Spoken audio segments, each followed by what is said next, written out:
What's up? Newbie here, Scout Sniper Airsoft. Today I'm going to be showing you the Big Dragon CR IPSC style speed holster. I'll get you some up close and personal pictures of it, some video, putting it together, how to assemble it, and right now I'll go ahead and show you real close how it sits.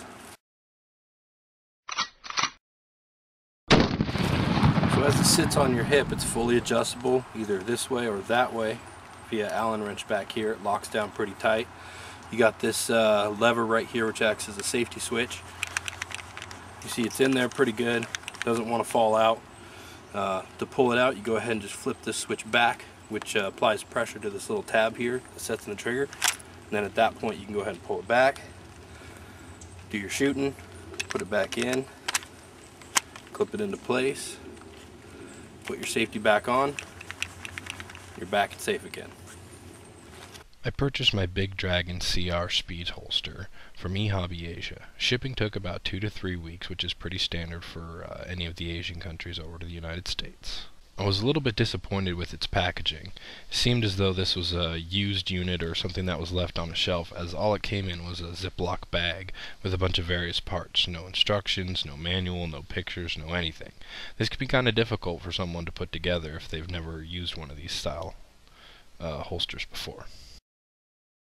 The bottom plate is adjustable to fit different length guns, depending if you have a compact version, a Glock, a 1911, a 226, whatever it may be, you can adjust it up and down.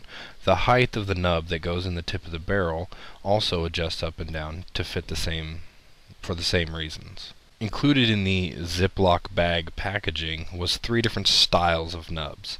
My disappointment here is that the screw is merely a standard metal screw, and it just screws into the plastic, which is an undersized hole, so it seems pretty weak and kind of flimsy, as though over time or wear on the nub itself it may actually come off. The portion of the holster that locks in the triggers basically has 2 sides to it. For the first side to set up, comes with these various pieces here, and these are what you're going to need.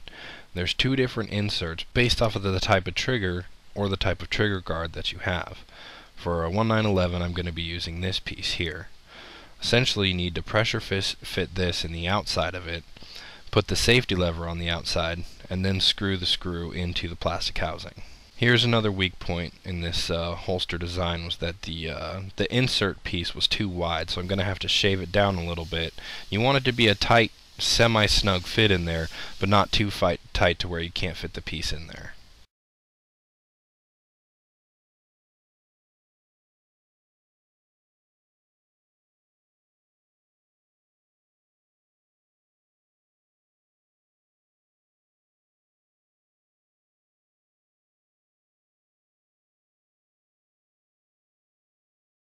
Once you have that set, you can go ahead and put in the other side. You're going to need to try the fit of the gun in there to figure out the adequate size spacer that you need to fit it snugly in the gun.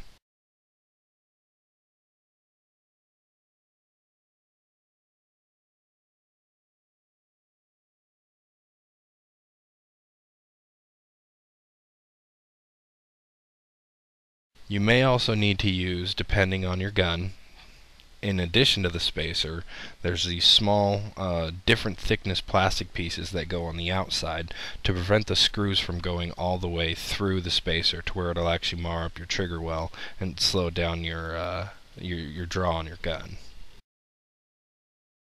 The overall height of the gun can be controlled by loosening up these 2 bolts here and then sliding it up and down on this metal rod, depending on your arm length or where the gun sits on your hip, to what's the most comfortable. You can also rotate the position of the gun to alter the angle of the gun as it sits on your hip by adjusting this post here.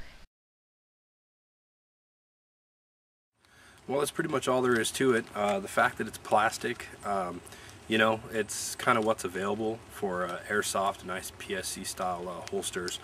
It's a decent plastic, but it makes me feel like over time it's going to wear out and get broken here, probably not too quick, but you know, I've been using it a fair amount and it works fairly decent. You know, the miscellaneous parts that come with it for different settings and stuff makes it kind of nice, because it's you know, you can change the pieces out for a different style of gun that you have for the holster. But you know, for a 1911 high Kappa style, even the 4.3s, it'll fit pretty good, it'll work pretty good, and that's pretty much it.